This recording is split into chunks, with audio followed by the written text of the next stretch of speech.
My name is Mike Campbell. I'm going to be working with you today on a program called GIMP. It's the GNU Image Manipulation Program, or as I tell my students, Graphic Image Manipulation Program.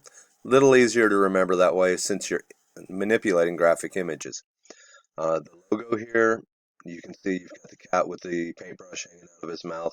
That's you've so coming over, this is their website. You can download it from there. It's a free download. It's open source, or you could go to download.com. And if you look at download.com, they rate it as a five-star program. 882 of their users rated this 4 out of 5. I'm one of the ones that would rate it a 5. In fact, I have. Over here again, you look 5 stars. You see that there are a few versions, and all of these are older versions than the one that is here on their website, the 2.8. Like I said, I love it. I use it for just about all of my digital work. I have Photoshop, I have Illustrator. I prefer GIMP. Um, and I don't know, it's free, so that's obviously cool. But it's an easier, more user-friendly version than either Photoshop or Illustrator. You can do a lot of the same things. Now, it is limited. You can't do as much with it as you can with Photoshop or Illustrator. So some of the more I guess high need stuff, I'll have to do on Photoshop or Illustrator. But for simple stuff, use GIMP. It's a lot easier, it's a lot faster, it's more user friendly, and again, it's free. So if you just want to work on some of your family photos, maybe you want to make a poster for your classroom, uh, or if you need to edit something. If you're an art teacher, I definitely recommend you get this. Use it with your students. If you've got a kid who's struggling, and maybe they're having a hard time with a drawing, they're having a hard time with a painting, you can come in and so this is something that I did with my students. It was one of my assignments. What I did is I had them take two images and combine them. So right here we're looking at Batman and Robin. Over here we're looking at the word pal. And they had to combine two images to kind of a mashup, or they had to put a picture inside of letters. Well, for the sake of this video, I did both.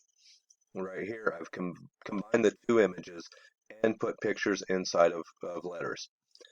This is pretty easy to do. Now, if this were in my class, what I would do now is I would print it out on an 8 by 10 or 8.5 by 11, and then my student would go through and they would either draw it or they would paint it, and they would, probably on a 16 by 20.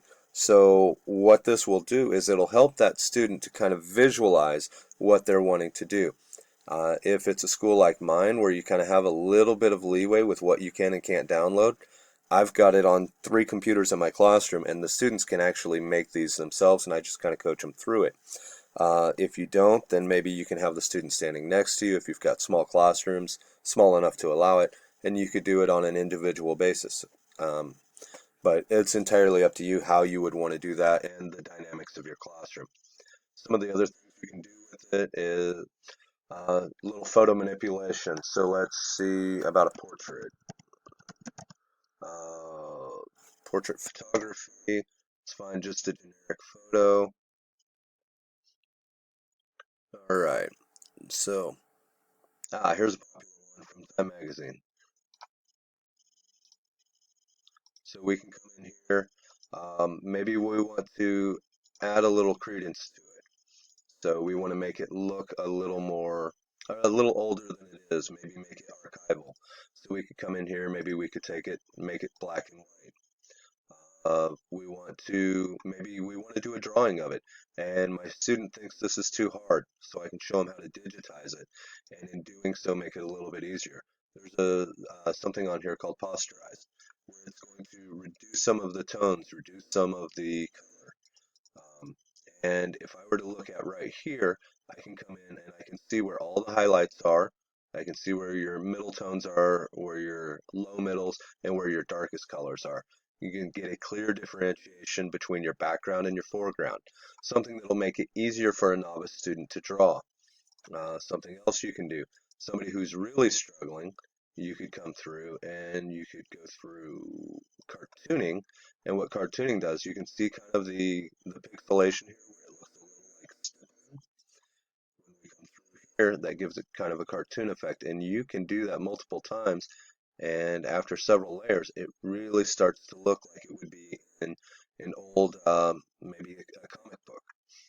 And so I know you guys have probably seen this type of effect somewhere. If I were to come back over here and posterize that again, now it really starts to look straight out of a comic book. Just a few of the things you can do. Control Z can back you out of any of that. And as you can see, it kind of goes back. You can play with the contrast. I want to make it really pop, but I still want it to be kind of bright. Or I want to dull it out and darken it. Just a few things. Or monochromatic. This is great for art teachers because we do a lot of monochromatic work, and we can come through, colorize. Let's up the saturation on that. Let's make it a little bit darker, and then I just find the color that I want. Alright, looks like she ate something at Willy Wonka's factory that she shouldn't have. Okay, just a few things you can do with this. I could literally go on for hours upon hours about all the different things you can do with this. I absolutely love this program. If you're an art teacher, if you're a photography teacher, if you're an amateur photographer, you want to make posters for your classroom, you want to make memes for the internet, whatever. This is a great program for all of that, and I recommend you check it out. Again, you can go to the GIMP image manipulation program, or you can go to download.com, check it out. It's well worth it. I love this program, and I think that if you play with it enough, you will too. If you download it, you're struggling with it, go to Amazon. They have a book that you can buy, will help you through. I bought mine like 2 or 3 years ago. It was for one of the older versions. I think I paid 34, 39 cents for it, something like that. It was pretty cheap. Um, it was with Amazon Prime, didn't even have to pay shipping. So again, a pretty great program. I love it. I think you will too. Check it out. Thank you.